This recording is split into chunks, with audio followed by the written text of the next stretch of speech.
नमस्कार, मैं आप सभी के साथ राजीव और आप देख रहे हैं सन एक्सप्रेस। और सन एक्सप्रेस के स्टूडियो में फिलहाल मौजूद हैं डॉक्टर वर्षा सोलंकी जी, जो कि गुजरात से बिलोंग करती हैं। अहमदाबाद शहर से, बहुत नामी शहर है और इसे किसी परिचय का मोहताज नहीं अहमदाबाद शहर, और वहाँ से ये बिलोंग करती हैं और फिलहाल हमारे स्टूडियो में है। आपका तीस्ता हिमालय और केंद्र सरकार के केंद्रीय हिंदी निदेशालय की ओर से संयुक्त रूप से आयोजित हिंदीतर भाषी नवलेखक शिविर में इन्होंने पार्टिसिपेट किया एज ए एक्सपर्ट, और 8 दिनों तक इन्होंने अपनी कहानियों और विभिन्न रचनाओं से यहाँ के स्थानीय जो भी शिविरार्थी हैं, जो भी शोधार्थी हैं या फिर बाहर से जो भी शिविरार्थी आए हैं, उन्हें लाभान्वित किया है। तो हमें छोटा सा समय इन्होंने दिया है अपने बिजी शेड्यूल में से निकाल के, इसके लिए हम तहे दिल से आपको धन्यवाद देते हैं डॉक्टर वर्षा जी। तो मैं देर न करते हुए आपकी इज्जत के साथ मैं प्रश्न जानना चाहता हूँ कि मूलतः आपकी भाषा जो है वो अलग है, शायद गुजराती है। हाँ जी। तो गुजरात से आप बिलोंग करती हैं, पेशे से पत्रकार रही हैं, साहित्यकार रही हैं, कहानियाँ लिखती हैं, कविताएं लिखती हैं। आपको हिंदी भाषा के प्रति प्रेम कैसे जगा और कोई खास वजह जरा बताइए हमारे दर्शकों को। सबसे पहले मैं दर्शकों को नमस्कार करना चाहूंगी। नमस्कार। और मेरा परिचय देती हूँ कि मैं डॉक्टर वर्षा सोलंकी अहमदाबाद गुजरात से हूँ। जैसे कि सर ने प्रश्न किया है, मैं उसके विषय में कहना चाहूंगी कि मैं जब पढ़ती थी तो मेरी मदर टंग तो गुजराती है, तो गुजराती के साथ साथ मुझे लगा कि कोई और लैंग्वेज भी आना चाहिए। जैसे कि हम साहित्य पढ़ते हैं, कुछ और पढ़ते हैं, तो लगता है कि कई लोगों को एक मातृभाषा के अलावा और विषयों का ज्ञान होता है, लैंग्वेज आती है उनको। तो मुझे लगा कि और कुछ भी सीखना चाहिए। ज़्यादातर लोग इंग्लिश सीख लेते हैं और इंग्लिश में बोलते हैं, तो मुझे लगा कि क्यों ना हम ऐसी भाषा सीखी जाए जो मुझे तो ज़्यादातर हमें लगता है कि हमें विदेश में जाना कम रहता है, इंडिया में ही घूमना ज़्यादा रहता है। तो क्यों ना ऐसी भाषा चुनी जाए जो जहाँ पर जाए कि हमें कोई दिक्कत ना हो। तो गांधी जी ने जिस तरह से बताया कि हिंदी राष्ट्रभाषा है, तो मुझे लगा कि हमें राष्ट्रभाषा की ओर आगे बढ़ना चाहिए। तो जब पढ़ते थे, तो स्कूल में पढ़ते थे, तभी से हिंदी को पढ़ने का रुझान हमारा बना और इसी क्षेत्र में मतलब कुछ नाम कमाए, कुछ आगे बढ़े। तो हिंदी पढ़ते रहे और यहाँ मतलब हिंदी से इतना लगाव हो गया कि मैंने ग्रेजुएशन भी मतलब उसी हिंदी सब्जेक्ट में, हाँ, ये राष्ट्रभाषा हिंदी हमने चुना और हमारा ग्रेजुएशन राष्ट्रभाषा में हुआ। फिर बहुत सारी किताबें पढ़ी और लगा कि नहीं, हम भी कुछ लिख सकते हैं। तो बस कलम चलाना उधर से हमने 7वीं कक्षा से स्टार्ट किया। वर्षा जी, ये बताइए कि गुजरात में हिंदी साहित्य या फिर हिंदी भाषा की स्थिति कैसी है? गुजरात में हिंदी की स्थिति यह है कि जिस तरह से निदेशालय ऐसे कार्यक्रम चला रहे हैं, तो हिंदी भाषी भी अब तो गुजरात में बहुत बसते हैं। ये समझ लीजिए कि एक मिनी भारत गुजरात में बस गया है। तो हिंदी भाषा का भी चलन है। लेकिन साहित्य की जहाँ तक बात है, तो गुजराती साहित्य का डेवलप उधर ज़्यादा हुआ है। साथ में हिंदी की इस तरह से निदेशालय जिस तरह से प्रोग्राम बना रहे हैं, इस तरह के प्रोग्राम आए दिन होते रहते हैं। हिंदी संगोष्ठियाँ होती रहती है, कवि और मुशायरे होते रहते हैं, जहाँ बाहर से कवि लोग आते हैं और वो उनके आने के बाद ज़्यादा से ज़्यादा लोग गुजराती जो है, जिनकी मदर टंग अपनी गुजराती है, वो भी हिंदी के तरफ झुकते हैं, उर्दू की तरफ झुकते हैं और हिंदी को इस तरह से बढ़ावा मिल रहा है। फिर उनको भी लगता है कि नहीं, कि हिंदी का विशाल वर्ग है, श्रोता वर्ग ज्यादा है, दर्शक वर्ग ज्यादा है, तो फिर हिंदी के साथ वो भी जुड़ते हैं। इस तरह से हिंदी की अब, पहले नहीं, मेरे ख्याल से जहाँ तक मैं जानती हूँ, तो अब हिंदी का भी चलन बढ़ा है और गुजराती जिनकी मदर टंग है वो भी हिंदी के विकास के लिए हिंदी के विषय के साथ, हिंदी साहित्य के साथ जुड़े हैं। गुजराती साहित्य कितना समृद्ध है गुजराती साहित्य अपने आप में बहुत समृद्ध है, क्योंकि पहले जो लिखा जाता था वो सांस्कृतिक और आध्यात्मिक तौर पर लिखा जाता था। पहले की जो घटनाएं घटती हैं, दंत कथाएं जो है, उसके साथ जुड़कर लोग उसी के विषय पर लिखते थे। लेकिन अब ऐसा नहीं रहा है। अब हर विषय में लिखा जाता है, सामाजिक समस्याओं के विषय में लिखा जाता है, राजनीति के विषय में लिखा जाता है, कवि कवयित्री उनकी साहित्य के विषय के ऊपर लिखा जाता है, आलोचना लिखी जाती है। इस तरह से अब विभिन्न क्षेत्रों में गुजराती साहित्य बहुत आगे बढ़ गया है और उसका प्रोग्रेस भी बहुत बढ़ गया है। यहाँ तक कि हिंदी ये जो केंद्र सरकार है वो भी गुजराती भाषा को बढ़ावा देने के लिए भी कार्यरत है, और गुजरात गवर्नमेंट जो है वो भी हिंदी और गुजराती को बढ़ावा देने के लिए बहुत कार्यरत है।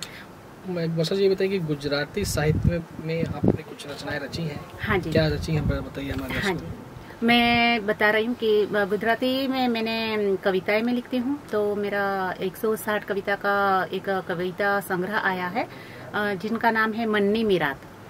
इस कविता संग्रह में मैंने सामाजिक जो स्त्रियों की दशा है उसको दर्शाने का प्रयास किया है, साथ में प्राकृतिक सौंदर्य और सब तरह की कविताएं जाती, मतलब शौर्य, श्रृंगार, रौद्र, सब तरह का मैंने उसमें समावेश किया है, सब तरह की कविता उसमें।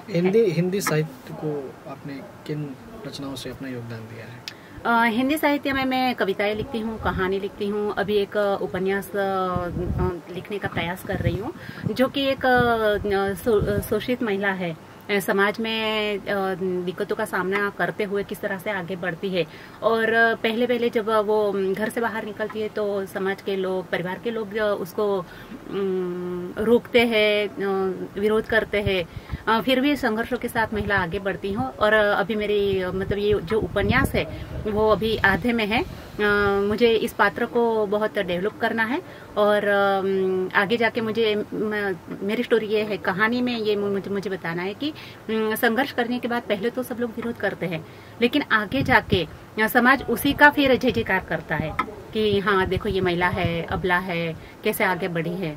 तो पहले तो हर क्षेत्र में जिस तरह से होता है कि पहले उसको रोका जाता है, विरोध किया जाता है, पर जब आसमान को छूने लगती है, तो जब आसमान छू लेती है, जब चांद को छू लेती है, तो वो महिला चाहती है कि ये इसका प्रकाश पूरे समाज पर पड़े और फिर समाज उसका स्वीकार करता है। मतलब स्त्री केंद्रित मुद्दों को लेकर हिंदी साहित्य में रचनाएं रच रही हैं। सही बात है। तो ये बताइए कि हिंदी के प्रचार प्रसार के लिए इसके अलावा आप क्या क्या करती हैं?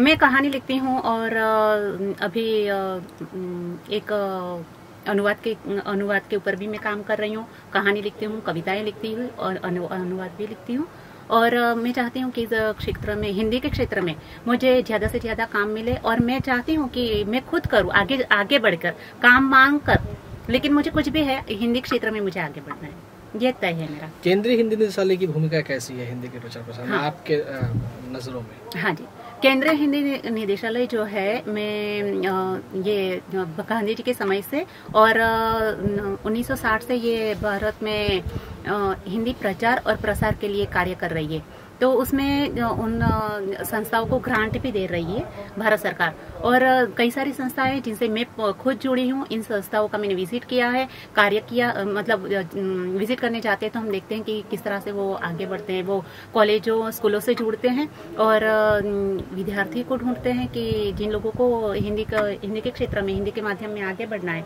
तो उन लोगों को वो ये जो आज शिविर हमने ज्वाइंट किया है, ऐसे शिविरों का आयोजन करते रहते हैं, और भी बहुत सारी स्कीम है जो निदेशालय से है। तो ऐसे में सब लोग हिंदी के प्रसार और प्रचार के लिए ये संस्था काम कर रही है, हिंदी निदेशालय, और बहुत सारों को जोड़ने का काम कर रही है, और बहुत सारे जुड़ते भी है और आगे भी बढ़ते हैं। वर्षा जी, आप हिंदीतर भाषी नवलेखक शिविर में सिलीगुड़ी में आई हैं, मैं अनुभव जानूंगा आपसे, लेकिन मुझे ये बताइए कि सिलीगुड़ी आप पहली बार आई हैं ना इससे पहले भी आई हैं? मैं सिलीगुड़ी आई हूँ बाई रोड, मैं तीसरी बार आई हूँ। ये ऐसा हुआ कि पहले फर्स्ट टाइम हम आए थे तो कालिम्पोंग, ये क्या बोलते हैं उसको, सिक्किम वगैरह घूमने के लिए जब हम आए थे, तो बागडोगरा से आगे बढ़ने के लिए सिलीगुड़ी का रास्ता तो है, तो इस तरह से मैं बाई रोड तो निकल गई हूँ, लेकिन सिलीगुड़ी जो है वो प्रॉपर सिटी में मैं इस पहली बार आई हूँ। कैसा लगा आपको सिलीगुड़ी? अच्छा है, यहाँ के लोग भी बहुत अच्छे, कोऑपरेटिव है, बहुत अच्छे से बात करते हैं, सत्कार करते हैं। जिस तरह से कल वो आदर की बात हुई थी, मैं आदर की बात यहाँ नहीं छेड़ूंगी, क्योंकि मैंने कल सुना कि बंगाल में आदर का मीनिंग थोड़ा अलग होता है। गुजराती में आदर का मतलब होता है सम्मान, हिंदी में होता है सम्मान, होता है हिंदी में भी आदर का, लेकिन मैंने कल सुना है कि बंगाली लैंग्वेज में आदर का मीनिंग कुछ और होता है। तो मैं ये कहूंगी कि यहाँ मेरा अच्छे से सत्कार हुआ है। ये हमारे सर जो है राजेंद्र सिंह साहब, उन्होंने मेरा बड़ा सत्कार किया है, बाकी लोगों ने भी बहुत अच्छे से बात की है, मुझे बहुत अच्छा लगा। मैं चाहती हूँ कि मैं बार बार सिलीगुड़ी आऊँ, ये लोग अच्छे से कार्यक्रम करें और मुझे बुलाएं।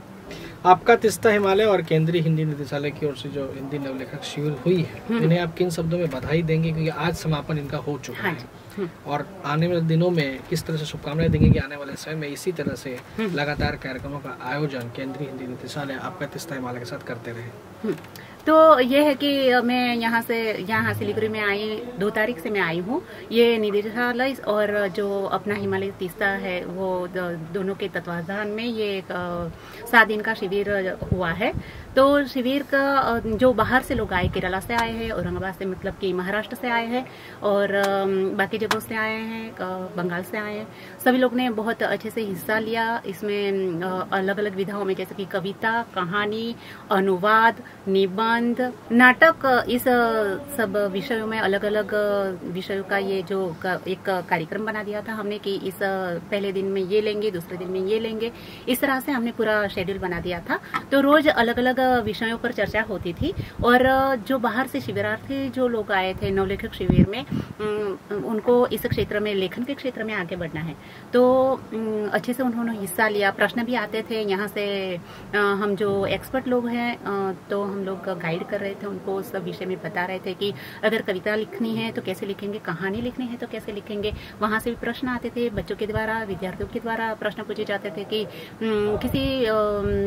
किसी बात को बहुत कम शब्दों में बताना है अपने पाठकों को, तो कैसे बताएंगे। तो हमने एक्सपर्ट के तौर पर हमने उनको गाइड किया, एक इजी वे बताया कि अगर आप इस तरह से लिखते हैं तो इस तरह का होगा, इस तरह से लिखते हैं तो इस तरह का लेखन में आएगा, और अपने पाठकों तक पहुंचने का एक नया रास्ता भी हमने बताया। जिस तरह जितना हम जानते, देखिए सर, पूर्ण तो कोई नहीं होता है, हम भी पूर्ण नहीं है, हमने भी उनसे कुछ सीखा है, लेकिन ये जो कुल मिला के ये जो प्रोग्राम रहा, ये जो सिंह साहब ने जो ये पूरा शेड्यूल बनाया, इस तरह से निदेशालय के साथ में जुड़ के नवलेखक शिविर का जो आयोजन किया, बहुत बेहतरीन रहा। मैं चाहती हूँ कि ये आगे जाके भी इस तरह के प्रोग्राम सिलीगुड़ी में हो और सफलतापूर्वक समापन हो उसका। मेरा अंतिम ये आपसे गुजारिश रहेगी कि अहमदाबाद के जो लोग सिलीगुड़ी घूमना चाहते हैं उन्हें आप किन शब्दों में यहाँ पर आमंत्रित करेंगे सिलीगुड़ी की धरती से?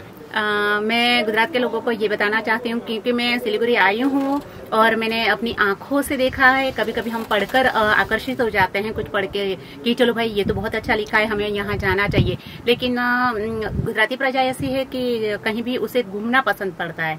कहीं पर भी आप जाओ तो गुजराती तो आपको मिल ही जाएगा। कहीं मैंने तो ये पढ़ा है कि अगर आप अफ्रीका के जंगल में भी जाते हो तो एक तो गुजराती आपको मिल जाएगा।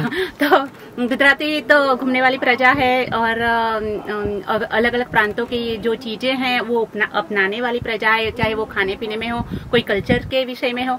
तो मैं गुजराती लोगों को ये बताना चाहती हूँ और ये कहना चाहती हूँ कि आप सिलीगुड़ी में आइए। यहाँ पहाड़ है, यहाँ पेड़ है, यहाँ ऊंचे ऊंचे गगन को छूने वाले पर्वत है, और इस जगह में घूमिए, ठंडी हवा का आनंद लीजिए। जो मैंने महसूस किया है, मुझे पता है कि आप भी वो महसूस करेंगे, और जो मुझे पसंद आया, मुझे लगता है कि आपको एक इंसान होने के नाते वो सब बातें आपको छू जाएगी जो मेरे हृदय को छुई है। बहुत बहुत धन्यवाद इन प्यार भरे शब्दों के लिए डॉक्टर वर्षा सोलंकी जी। डॉक्टर वर्षा जी को मैं फिर जब ये सिलीगुड़ी आएंगी तब मैं अपने स्टूडियो में इन्हें बुलाऊंगा, लेकिन तब तक के लिए आप देखते रहिए सन एक्सप्रेस। धन्यवाद वर्षा जी। मैं आपका तहे दिल से धन्यवाद करती हूँ कि आपने यहाँ पर मुझे आने का मौका दिया, आपके मेरे दर्शकों के साथ में बात करने का मौका दिया। मैं तहे दिल से आपकी धन्यवाद करती हूँ। नमस्कार, धन्यवाद।